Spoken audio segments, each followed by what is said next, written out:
ជំរាបសួរក៏ដូចជាសួស្តីពុកម៉ែបងប្អូនអរគ្នាថ្ងៃនេះចង់ជម្រាបប្រាប់បងប្អូនបន្តិចណាដូចជាការសំណេះសំណាលលេងជាមួយបងប្អូនដែលចូលមកទស្សនាវីដេអូរបស់ខ្ញុំទាំងអស់គ្នាដោយសារតែខ្ញុំក្រៅពីអាជីពធ្វើ YouTube ខ្ញុំមានមុខរបរមួយទៀតគឺទាក់ទងទៅនឹងហាងបោះពុម្ពណាចឹងហើយថ្ងៃនេះខ្ញុំចង់បង្ហាញដល់អ្នកនរគ្នាបន្តិចថ្ងៃនេះចង់និយាយពីរបៀបនៃការបោះពុម្ពវិក័យប័ត្រក៏ពិតទៅវាមិនជារឿងពិបាកមួយទេប៉ុន្តែគ្រាន់តែយើងត្រូវចេះ design នៅលើ Corel Draw អញ្ចឹងនៅក្នុងនេះខ្ញុំបាន insert នេះពូគេហៅថាលេខរៀងហើយការ design ខ្ញុំបាន design រួចហើយតែខ្ញុំចង់បង្ហាញដល់អ្នកគ្នាថាខ្ញុំមានទទួលបោះវិក័យប័ត្រទាំងធំតូចអញ្ចឹងណាហើយតម្លៃសមរម្យមាន2ក្បាលមាន4ក្បាលមាន8ក្បាលទៅតាមប្រភេទវិក័យប័ត្រតូចធំអញ្ចឹងយើងធ្វើតាំងពីតិចរហូតទៅច្រើនមានរហូតដល់100ក្បាលក៏មានដែរដូចជាស្ដែងនេះគឺមាន100ក្បាលអញ្ចឹងខ្ញុំចង់ឲ្យអ្នកទាំងអស់គ្នាមើលអញ្ចឹងរបៀប print គឺយើង print បែបនេះគឺយើងធ្វើការចុច print មកអានេះបើសិនជាយើងអត់បើយើងអត់ទាន់បានបញ្ចូលកន្លែងនេះទេនេះគឺកន្លែង print merge នេះទេយើងអាចចុចកន្លែង print merge នេះបាននេះតែបើសិនជាបងប្អូនដែលចង់លក្ខណៈដែលបញ្ចូលរួចហើយយើងអាចចុច print តែម្ដងមកវានឹង load print merge នេះបងប្អូនមើលកន្លែងនេះ merge perform merge អញ្ចឹងយើងចុច OK មកវានឹង load និយាយរួមទៅវា run លេខកូដដែលយើងបានបញ្ចូលអញ្ចឹងណាឲ្យវាបោះលេខរៀងអូតូតែម្ដងអញ្ចឹងនៅកន្លែងខ្ញុំមានម៉ាស៊ីនតូចអញ្ចឹងខ្ញុំភាគច្រើនខ្ញុំប្រើគេហៅថាលក្ខណៈបោះលេខអូតូ print មកអូតូអញ្ចឹងណាហើយខ្ញុំប្រើប្រភេទម៉ាស៊ីនដូចមួយទឹកដែលប្រើបានត្រឹមតែពណ៌ខៀវឬក៏ពណ៌នឹងពណ៌ក្រហមពណ៌ខ្មៅតិចតួចអញ្ចឹងណាតែ head វាស្ទើរយើងទិញមកសម្រាប់បោះវិក័យប័ត្រទូម៉ាស៊ីនយើងនៅថ្មីមកយើងអាចយកមកបោះវិក័យប័ត្របានណាសម្រាប់កណ្ដុង68ឬកណ្ដុង67អូខេអ្នកទាំងអស់គ្នាឥឡូវយើងឃើញហើយវានេះអាចចំណុចដែល page នេះក៏ប៉ុន្តែយើងរើសម៉ាស៊ីនមកយើងអាចរើសម៉ាស៊ីនហើយយើងខ្ញុំរើសយកម៉ាស៊ីនខ្ញុំចេញមកហើយខ្ញុំដោយសារតែម៉ាស៊ីនយើងគៀងអានេះគៀងទី1គឺដោយសារតែយើងមើលច្រើនអញ្ចឹងណាយើងវាយលេខរៀងច្រើនទាក់ទងបើម៉ាស៊ីនតូចយើងអត់កើតទេម៉ាស៊ីនតូចយើងប្រើពូ Corel X8 យើងប្រើស្រួលសំដៅ Corel X6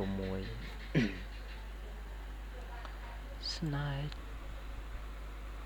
អូខេអ្នកទាំងអស់គ្នាអាចចុចរើសយកប្រភេទនេះ custom ធម្មតាក្តារវិក័យប័ត្រយើងរើសយក200មីលីម៉ែត្រនិង300មីលីម៉ែត្រ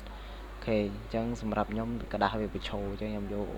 ប្រឈោអញ្ចឹងទៅអូខេអញ្ចឹងយើងអាច apply វាហើយយើងអាច preview វារួចហើយយើង print វាយកអូខេដល់ចំណុចនេះយើងអាច print យកមកនេះយើងឃើញលេខ1ដល់លេខ500ហើយនេះរត់ពីលេខ1000 1001ទៅហ្នឹងអានេះរត់ពីលេខ100 1500រហូតដល់40ក្បាលអញ្ចឹងវាទាំងអស់វា40ក្បាលអញ្ចឹងយើងអាចចុច print មកបានអូខេអញ្ចឹងវាបន្ទាប់មកវារត់តាមលេខរៀងអញ្ចឹងហើយអូខេអញ្ចឹងអ្នកទាំងអស់គ្នាអាចទៅមើលលើម៉ាស៊ីនបានវារត់ចេញមិន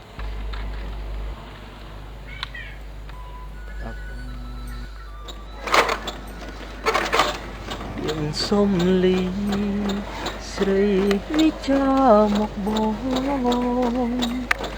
នឹងបេះដូងឬលងដោយទឹកនេត្រា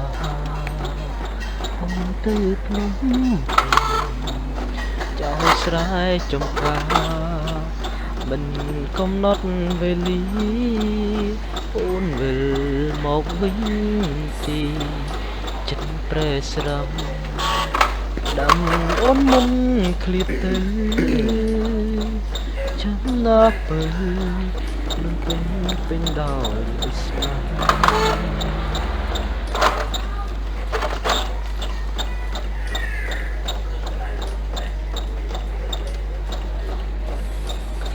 អូនជានាងស្រែត្រូវតែជឿនាងស្រែដូចគ្នាបានពុំកុំឲ្យមានគេប្រឡាយ ទាំងគូកុំអើយប៉ះដៃប្រុសស៊ីសូមបីម្រាមដៃអូនឯងត្រូវក៏ពីកុំអោយគេបាំង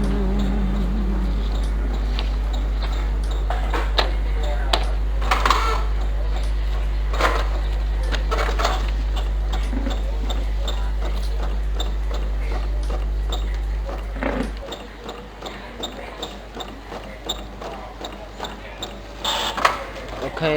ចំពោះបងប្អូនដែលចង់ទាក់ទងធ្វើវិក័យប័ត្រទាក់ទងបោះពុំវិក័យប័ត្រក្បាលពីក្បាលឬក៏ច្រើនជាងនឹងទៀតបងប្អូនអាចទាក់ទងមកលេខខ្ញុំផ្ទាល់ដែលខ្ញុំនឹងដាក់នៅខាងក្រោយនៅខាងក្រោយគេបងនៃវីដេអូនេះនៅចុងបញ្ចប់នៃវីដេអូនេះបងប្អូនអាចទាក់ទងមកតាមលេខនឹងបានហើយទីតាំងខ្ញុំស្ថិតនៅភូមិខ្លងដងផ្លូវគេហៅផ្លូវត្រាំនេះសង្កាត់ស្លក្រាមក្រុងសៀមរាបខេត្តសៀមរាបអញ្ចឹងបងប្អូនអាចជួយទាក់ទងមកលេខខ្ញុំផ្ទាល់មកដើម្បី